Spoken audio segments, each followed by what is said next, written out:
দেখতে দেখতে পাঁচ পাণ্ডবের বিদায়। আজকে বিদায় নিল মাহমুদুল্লাহ রিয়াজ আন্তর্জাতিক ম্যাচ থেকে। অনেক আগে মাশরাফি বিন মুর্তজা বিদায় নিল। সাকিব একটা ঝামেলার মধ্যে পড়ে দেশে আইতে পারল না।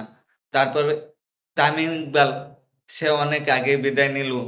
কিছুদিন আগে মুশফিকুর রহমান বিদায় নিল। দেখতে দেখতে পাঁচ পাণ্ডবের বিদায়।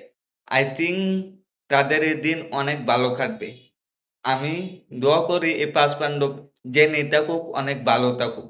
এই পাঁচ পাণ্ডব নিয়ে কিছু কথা বলি। একটা সাকিব সারা বিশ্বের মধ্যে বাংলাদেশের যেভাবে প্রেজেন্ট করছে আমার মনে হয় না দ্বিতীয়বার আর কেউ প্রেজেন্ট করতে পারবো। একটা মাহমুদুল্লাহ যে সময় খেলা শেষ আমরা জিততে পারবো না, ওই সময় এই মাহমুদুল্লাহ এমনভাবে ম্যাচটা ধরতো যে না জিতাইয়া নামতো না। আমরা তারে বলতাম সাইলেন্ট কিলার। একটা মুশফিকুর রহমান এমন দক্ষ কিপার আর কখনোই বাংলাদেশে হইব কিনা তাও আমি জানি না। একটা তামিম ইকবাল বাংলাদেশের সর্বকালের সর্বশ্রেষ্ঠ ওপেনিং ব্যাটিং। তারপরে একটা মাশরাফি বিন মুর্তজা এরকম ক্যাপ্টেন আর কখনোই হইব কিনা তাও আমি জানি না।